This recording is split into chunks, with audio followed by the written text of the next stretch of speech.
Spontaneous Abortions by Madison Rocher. What is a spontaneous abortion? It is a discharge of a fetus prior to viability before 20 weeks gestation, or a fetal weight less than 500 grams. Another word commonly used by society is miscarriage. Now I'm going to talk about spontaneous abortions. There are many types of abortions, such as threatened abortion. This is when the embryo or fetus is jeopardized by unexplained bleeding, cramping, and backache. It may follow a partial or complete expulsion of the embryo or fetus, placenta, and membranes. Another kind is intimate abortion.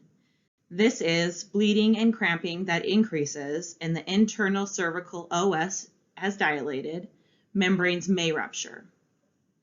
Then there is complete abortion. This is when all the products of conception are expelled.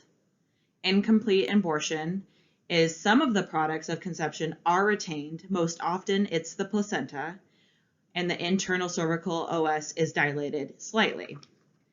And then there is missed abortion. The fetus dies in utero, but is not expelled. The uterine growth ceases, breast changes, regresses, and the woman may report a brownish vaginal discharge. The cervix is closed, and if the fetus is retained beyond 6 weeks, the breakdown of fetal tissue results in the release of thromboplastin and disseminated intravascular coagulation, also known as DIC. This may develop.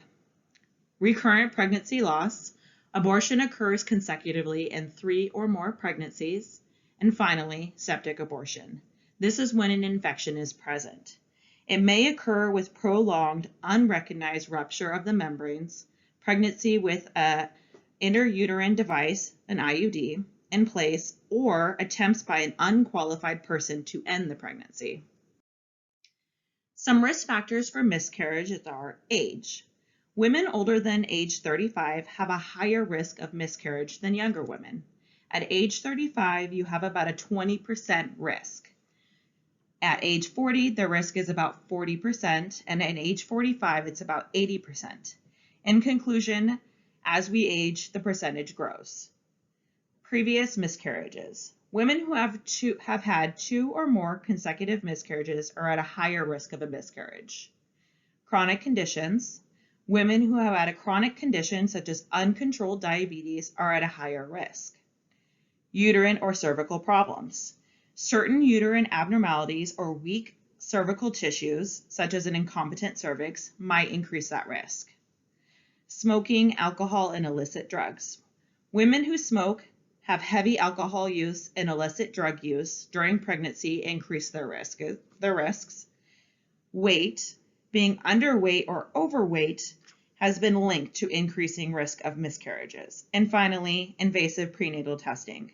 Some invasive prenatal genetic tests, such as chorionic villus sampling and amniocentesis, carry a slight risk of miscarriage. Some ways to diagnose a miscarriage is by a pelvic exam.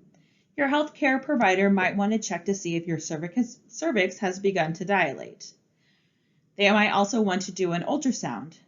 During this ultrasound, they are checking for your fetal heartbeat to determine if the embryo is developing normally. If this diagnosis cannot be made at this time, you might need to wait a week to have another ultrasound. Your doctor might also want to check your blood tests to see if your pregnancy hormone, your HCG levels, in your blood, and compare it to your previous measurements that have been documented. If the pattern of your HCG levels is abnormal, it could indicate a problem.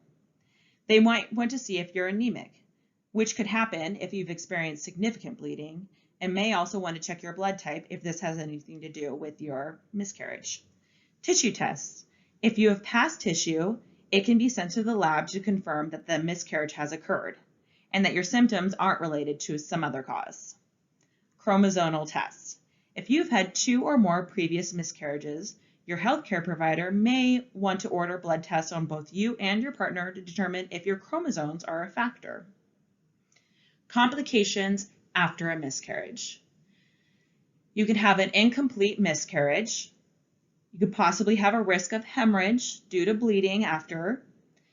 You could have an infection of the uterus due to possible tissue remnants. This could be also due to your incomplete miscarriage, a septic miscarriage, severe back pain, reoccurring miscarriages, uterine perforation due to injured blood vessels in your uterus, anxiety disorders, and stress. A question your patient might have is, when should they call when they suspect a miscarriage? Patients should call when they have an excessive bleeding, abdominal cramping, discharge of tissue or fluid, or mild severe back pain. One of the drugs that I've chosen to talk about is misoprostol. Misoprostol is a GI drug that is used in the OB world as something that ripens the cervix and stimulates contractions. This can be given to help a mother expel the miscarriage, as well as helping reduce hemorrhage risk in postpartum mothers. The classification for this drug is anti-ulcer agent, cytoprotective agent, and a prostaglandin. The generic name is Cytotec. An action is it causes uterine contractions, and the desired effect for this is cervical ripening and induction of labor. When used with mifepristone, terminated pregnancy of less than 49 days. For your administration, you want to administer it orally for termination of pregnancy at 400 micrograms as a single dose, 2 days after you have taken mifepristone if the abortion has not occurred. You can also have intravaginally. They want it at 25 micrograms, and you may repeat this every 3 to 6 hours as needed. You want to administer these meds with meals and at bedtime to reduce the severity of diarrhea. The onset for this drug is 30 minutes. There is an unknown peak, and the duration is 3 to 6 hours with a half-life of 20 to 40 minutes. This drug is contraindicated with hypersensitivity to prostaglandins, may cause severe diarrhea in a nursing infant, pregnancy status before initiating therapy, should not be used to prevent NSAID-induced gastric injury due to potential for fetal harm or death. Void pregnancy while on this drug. Extreme caution when used for cervical ripening or to induce abortion, as may cause uterine rupture.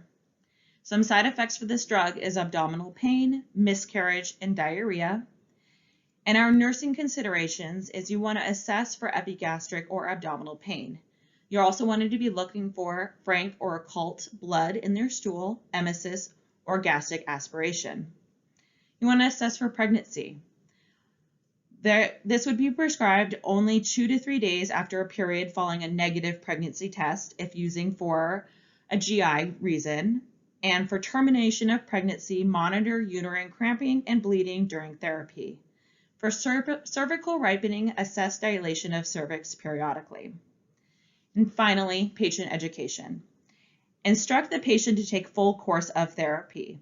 Do not share this medication even if someone else is going through the same problem, and inform the patient that it can cause a spontaneous abortion if not already trying to abort a terminated pregnancy.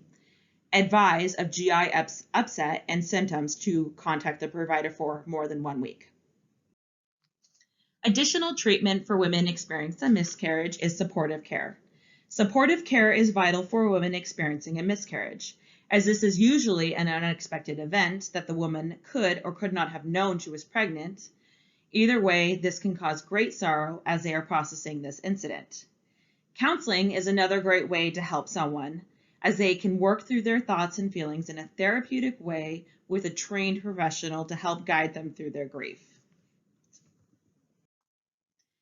Some of the feelings that families and women might be feeling after a miscarriage would be despair.